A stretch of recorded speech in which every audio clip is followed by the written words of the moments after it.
Hello, everybody. Welcome to another episode of Deal Hound Hunter and Deal Hound Deal Hound Club. I am the hunter for the Deal Hound Club. Let's put it that way. And I just want to start off this episode with a banger. Um, I do not know. This is the tough one. I do not know if there's much money to be made on this one, but I want this car really bad, really, really bad. Uh, I don't think it's an original 427 car. He did not specify that in the ad. If it's an original, obviously it's worth every dime that he's asking for it. 30 plus. I mean, these are going for 50 plus. I don't think because of the price, I'm almost positive that this is not a true 420 or a true original 427 side oiler car. But that being said, it does have the original parts. So if it's a clone, let's call it a clone. Even at a clone with a frame off restoration with less than 400 miles on a frame off restoration, I still think he's in the money. And this is beautiful. 400 miles and it's got oil leaks, as you often will know. And the reason why I'm pretty sure that this is not a true 427 car is nobody in their right mind would do these, these are great for making it a driver, but nobody would ever put this power steering pump and all this aftermarket stuff on a true 427 car. So at least nobody I've ever met. So, but that being said, this is still in the money. This is a great car. I still think there's room on this one. I think you could squeeze 35. I think you could talk him down to 28 just to put yourself a little buffer in there. Um, and ask 35 for it because I know people that are getting more than 10 grand just for the 427 side oiler motor. So yeah, I think that you are, golden on this car. I wouldn't say you're going to knock a home run, but if you really love an old Galaxie, there's money to be made on this one, and you can drive it and enjoy it. All right, next one.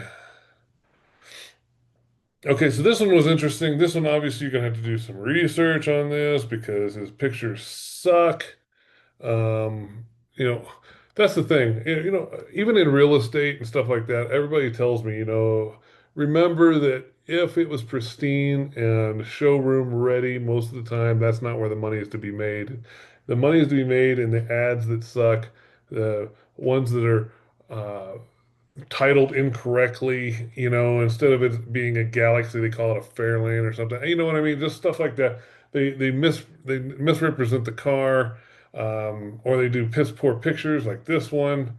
But that being said, this is a GT coupe, and it looks to be fairly okay. I wouldn't say super clean, but I would say a decent driver. And it's under 5 grand. So yeah, I think you're okay on this one. All right, let's move on. Here's a complete different take on one. IROC Z's, man, I'll tell you what, the crowd that loves these IROC Z's, they do love these IROC Z's, and this one has all the right pieces. So it being a manual transmission, a T-top car, not sure what's going on with the hood. You'll probably have to replace the hood. He says he's having a brake problem. It pulls to the left, which, if you know anything about cars, you know that's going to be an easy fix. That's not a big deal. Um, but it's a decent looker. It's got decent rims on. Normally, I don't like aftermarket rims, but these actually look pretty decent on the car.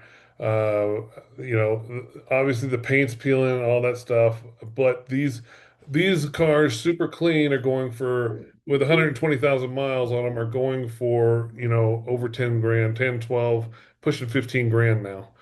So I think this is one that you could buy, make part of your collection, and it'll go up in value. You know, I remember when I could buy this car for 1,500 bucks. So just to give you an example, 10 years ago, I could get this car for 1,500 bucks. So now that it's up to 45, I think it's going to keep climbing. I think there's room to be made on this one.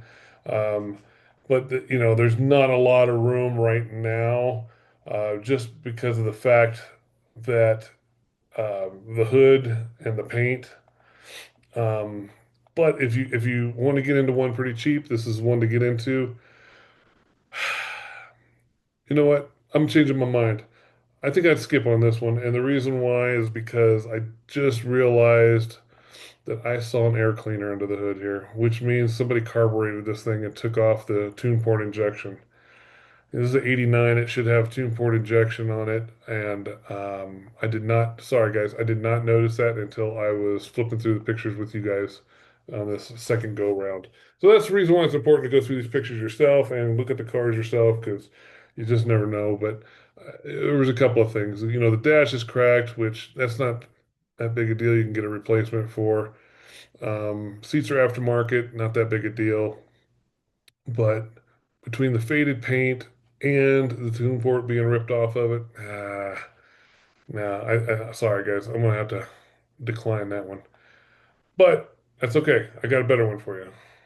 And I don't know why this guy is so proud of his smoker, but this is the car. This is the truck. 2,000 bucks, can't go wrong with this.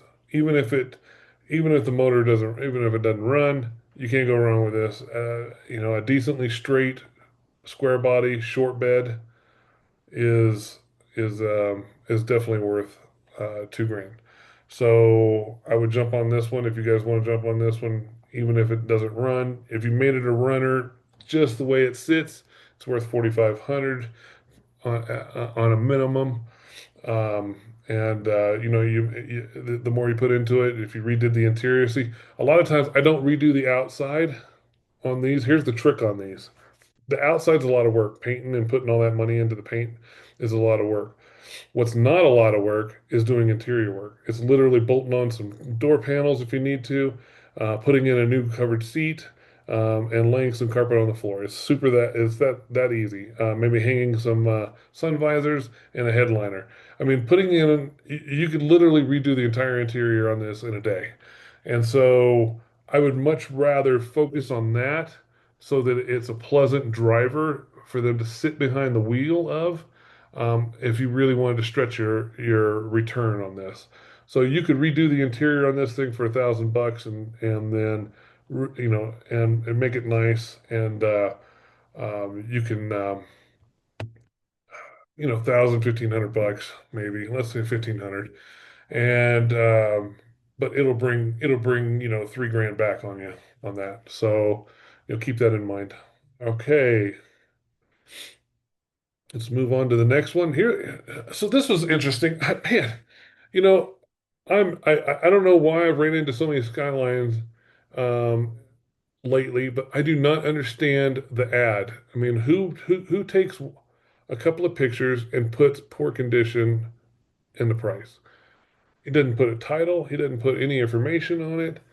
This one I would say call on to figure out what's going on.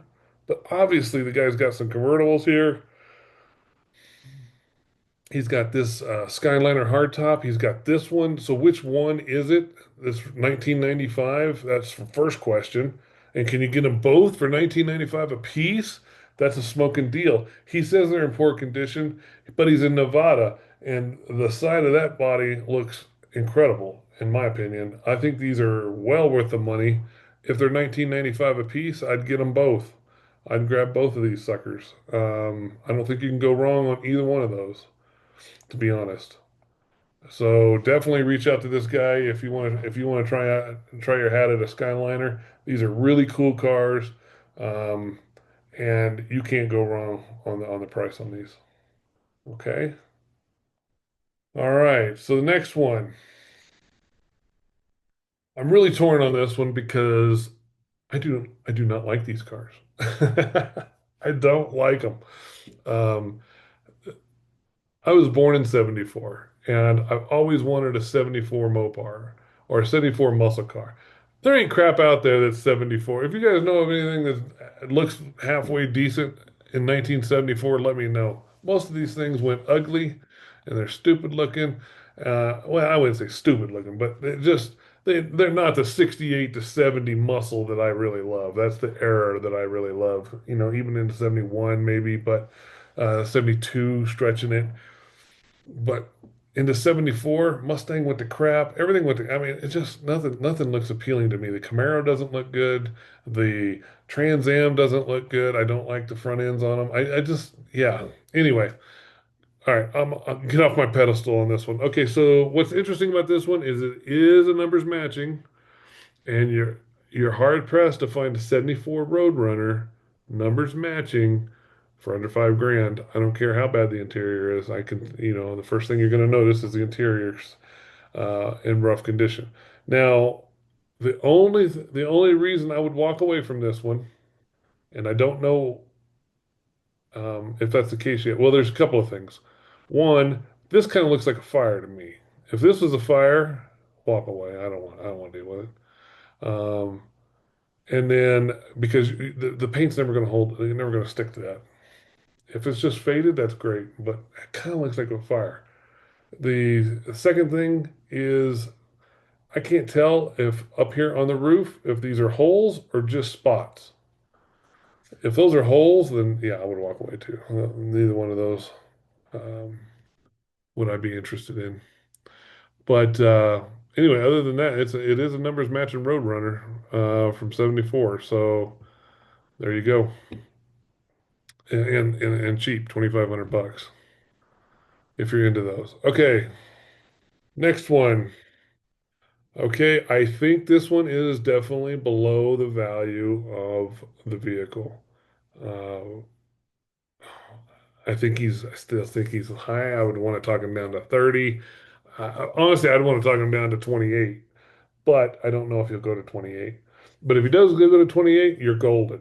Um, because these FJ Cruisers, and the Trail Teams editions, are still bringing the money. Any of them that are under 100,000 miles are still pushing like 40 grand.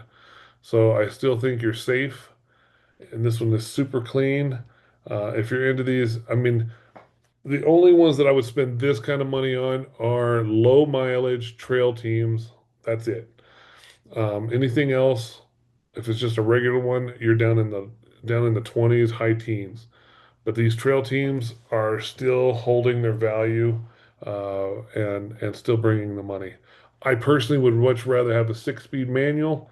If I was going to drop some coin on one of these, but if that doesn't bother you and you just care about making money, this would be a good one. I'm not sure why he doesn't have a matching wheel. Here's an interesting thing on these. Oh, maybe it is a matching wheel. So here's an interesting thing about these wheels. These I didn't know this, but somebody mentioned this to me. So uh, hopefully he was correct on this. I'm not passing on bad information. I have not double checked this myself, but each one of these trail teams that they came with these simulated beadlock wheels that are highly sought after. Every year they painted them a different color. So those wheels are going to start getting up in value because they literally only made them for 1 year.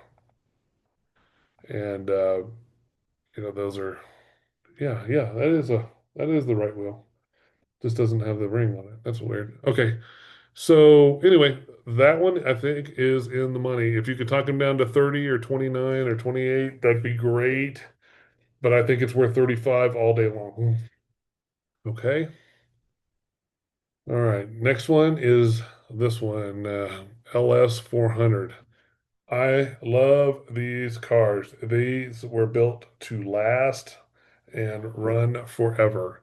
And it's low mileage. When you can find one of these under 100,000 miles, they're pushing 10 grand. Anywhere between, I've seen them all the way up to, I saw a low mileage like 60,000 mile one. I think they wanted 15 for it. This one doesn't look, at least in the pictures, who takes pictures in the dark, people? I mean, this is stupid. And then what is this going to do? This is 50 yards away. I mean, anyway. So you're going to have to look at this one in person because there's a couple of things that are red flags to me, like this right here. Let's go back to that. Lexus does not do this. You see this? Why is this hood not lined up? That would be a question that I'd want to look at this thing a lot closer. But if it is what it is, and he says what it is, and it's truly a 95,000 mile car that hasn't been clobbered and full of mud, then this is a good deal. He just did a recent timing belt change on it, and it's only 6 grand. That's pretty good, But again, I'd want to see what the interior looks like. I don't know why they don't take a picture of the inside. It should be nice, clean leather, with no rips. I mean, the leather should last on these things for a long time. Anyway, these are great cars, and if you bought this for six and it is what he says it is, you could easily list it for 8,500 tomorrow and have it sold within a week. So this is this is a good deal. So those are my picks for today. I hope you enjoyed those. I noticed that some of the so this one sold, and I was going through here and I was looking at the past ones that I saved, and I realized that there's a bunch of them that are missing. And so some people just mark them sold, and then some people just flat out delete the ad. And when they delete it, it just removes it from here. Because my pick yesterday or the other day was that Q code um, T-Bird convertible, white on white T-Bird convertible, and it's not in here anymore. So I'm assuming that one sold. So that was that 428 T-Bird convertible.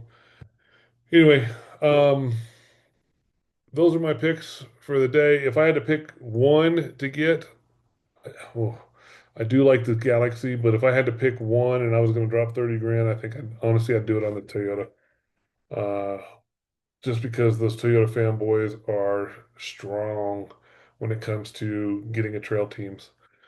So low mileage trail teams. So that one I think would be no brainer. Get 35,000 for that all day, every day.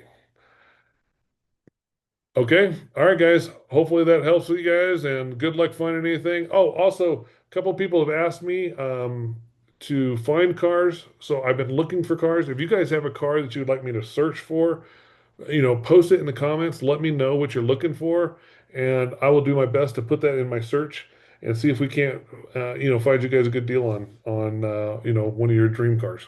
All right, guys. Take care. We'll see you.